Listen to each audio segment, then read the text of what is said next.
Bom dia a todos, salve Maria. Continuação da leitura do livro A Mulher, Sua Missão segundo a Natureza e a Graça. O capítulo é A Vocação do Homem e da Mulher de acordo com a ordem natural e a ordem da graça.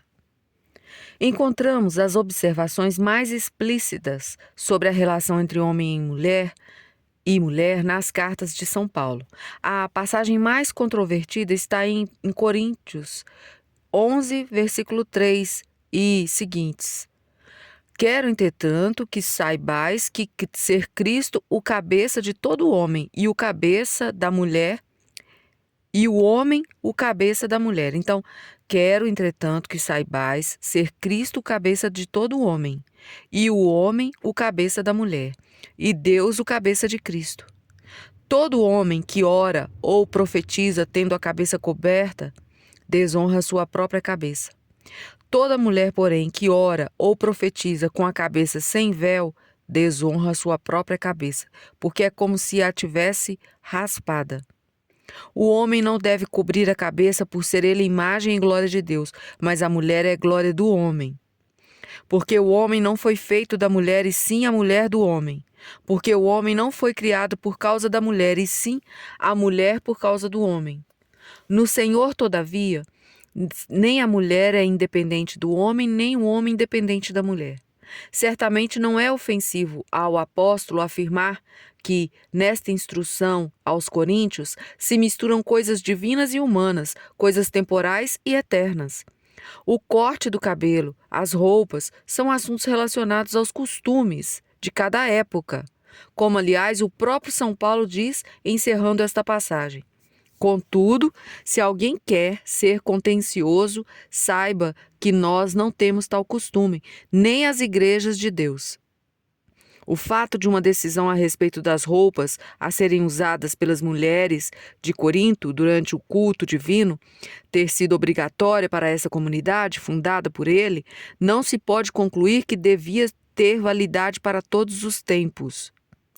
Outra importância deve ser dada a uma questão de princípio, como a da relação entre homem e mulher, ainda mais quando esta se entende como interpretação da ordem divina da criação e da redenção. Homem e mulher são destinados a levar uma vida em comum, como se fossem um único ser, mas ao homem que foi criado primeiro cabe a direção desta comunidade de vida. Tem-se, no entanto, a impressão de que esta interpretação não reflita puramente na ordem original e salvífica.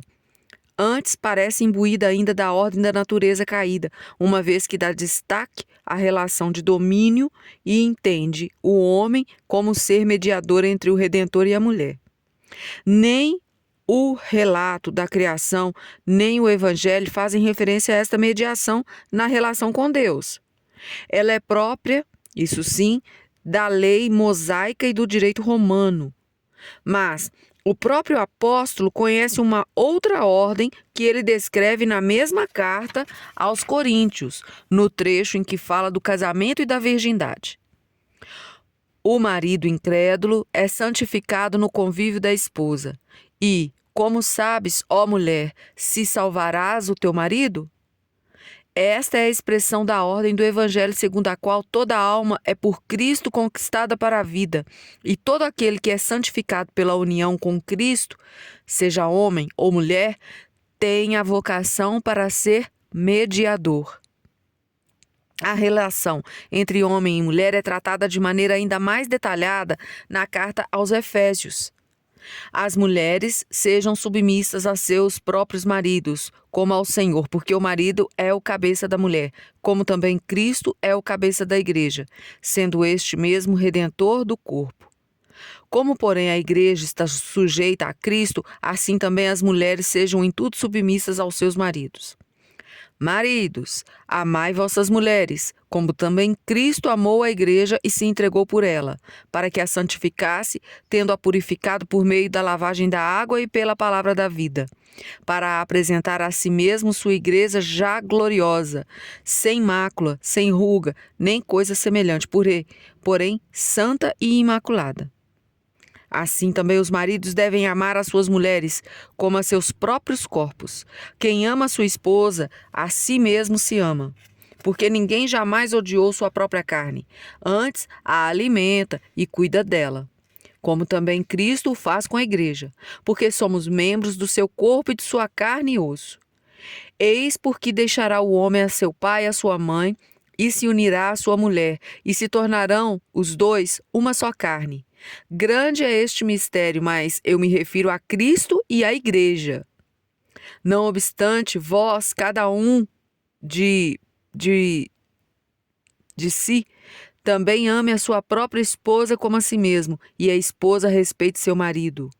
Essa passagem explica como deve ser a união do casal sobre a ordem de Cristo. Enquanto o Senhor, encerrando as palavras do Gênesis, só destacara a indissolubilidade do casamento e a união de ambos numa só carne. Aqui se faz compreender melhor como deve ser imaginada esta união. Como em cada organismo, todos os membros são dirigidos pela cabeça, de modo que seja garantida a harmonia do todo, assim deve haver uma cabeça também no organismo ampliado. Num organismo sadio, não pode haver desentendimento a respeito do que seja a cabeça e membros de suas fundações e de cada um. Mesmo assim, não devemos esquecer que se trata de uma relação simbólica. A alegoria de Cristo e da Igreja lembra esse fato. Cristo é a nossa cabeça e sua vida divina passa para nós, seus membros, quando estamos unidos a Ele no amor e sujeitos a Ele na obediência. A cabeça é o homem-deus que tem a sua existência autônoma, fora deste corpo místico. Os membros têm a sua existência própria, como seres livres e racionais, e o corpo místico se torna, pelo amor da cabeça e pela sujeição espontânea dos membros, As funções de cada membro dentro do corpo místico decorrem dos dons que foram concedidos a cada um, dons de amor e do espírito. É sabedoria da cabeça usar os membros de acordo com seus dons, mas é o poder divino da cabeça que provê cada um dos membros, com os dons que podem ser proveitosos ao organismo todo. E a finalidade de todo esse organismo, que é o corpo místico de Cristo, consiste em levar cada membro, que é por sua vez um ser humano inteiro, com corpo e alma, à plenitude da redenção e da filiação divina, para que, inserido no todo da comunhão dos santos, glorifique a Deus a seu modo. Se o homem deve ser o cabeça da mulher, podemos acrescentar logo, cabeça também de toda a família, no sentido em que Cristo é o cabeça da igreja. Será a função dele dirigir esta pequena imagem do grande corpo místico, para que cada membro possa nele desenvolver plenamente seus dons e alcançar a redenção. O homem não é Cristo, nem tem o poder de conceder dons, mas tem o poder de desenvolver os dons existentes ou de sufocá-los. Na medida em que um ser humano é capaz de ajudar ao outro a desenvolver seus dons. Sua sabedoria consiste em contribuir para que esses dons não definhem, e sim se desenvolvam para a redenção do todo. E como ele próprio não é perfeito como Cristo, sendo antes uma criatura com vários dons e muitas imperfeições, sua máxima sabedoria pode consistir em permitir que suas próprias imperfeições sejam compensadas pelos dons do membro complementar, assim como a maior sabedoria do governante pode consistir em deixar governar o ministro mais competente. Aqui colocarei uma observação particular. Eu acho que tem um equívoco, porque Cristo não tem imperfeição nenhuma, nem como homem-deus, nem como Deus. Ele foi extremamente perfeito.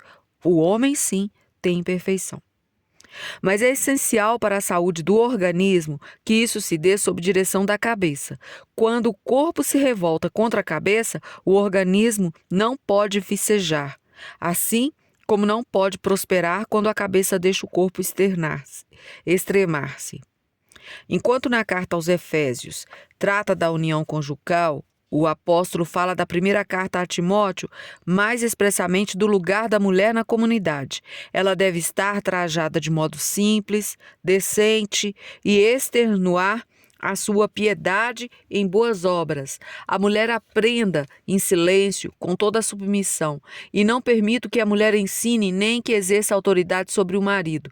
Esteja, porém, em silêncio, porque primeiro foi formado Adão e depois Eva. E Adão não foi iludido, mas a mulher, sendo enganada, caiu em transgressão. Todavia, será preservada através da sua missão de mãe, se ela permanecer em fé e amor e santificação com bom senso. Ainda mais fortemente do que na carta aos Coríntios, tem-se a impressão que a ordem original e salvífica é encoberta pela ordem da natureza caída e que pela boca do apóstolo ainda fala o judeu, marcado pelo espírito da lei. A visão evangélica da virgindade parece totalmente esquecida. As afirmações dessa passagem talvez tenham cabimento em relação a certos abusos praticados nas comunidades gregas, mas não devem ser consideradas como princípios definitivos quanto à relação entre os sexos. Elas estão em contradição com as palavras e práticas de Nosso Senhor, que admitia mulheres entre as pessoas mais próximas dele, e que provou em toda a sua obra de redentor que se importava tanto com a alma da mulher quanto com a do homem. Estão em contradição também com aquela palavra de São Paulo que talvez exprima da maneira mais pura o espírito do Evangelho. A lei nos serviu de preceptor para nos conduzir a Cristo, a fim de que fôssemos justificados pela fé, mas tendo vindo a fé, já não permanecemos subordinados ao preceptor. Não pode haver judeu nem grego, nem escravo nem liberto, nem homem nem mulher, porque todos vós sois um em Cristo Jesus. Antes de passar a comentar os ensinamentos da palavra de Deus, com o que nos é dado estender na natureza do homem e da mulher, resumamos o que nos foi possível apurar até aqui. Então, agora um breve resumo. A vocação do homem e da mulher não é bem a mesma, segundo a ordem original, a ordem da natureza caída e a ordem da redenção.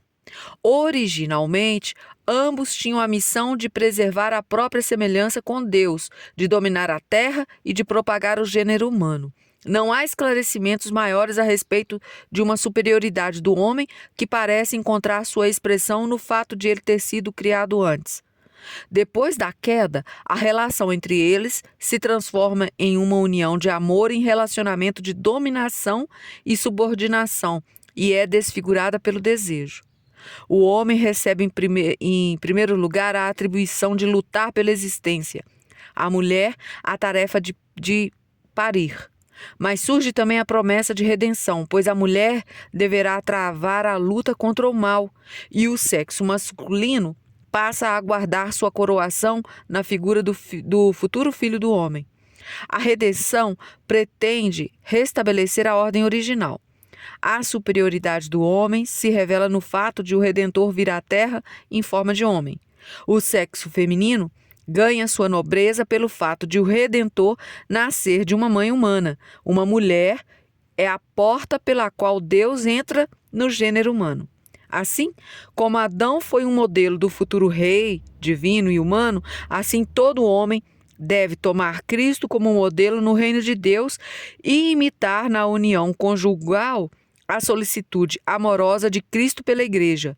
A mulher deve honrar no esposo a imagem de Cristo, subordinando-se livre e amorosamente a ele e ser ela própria uma imagem de Nossa Senhora.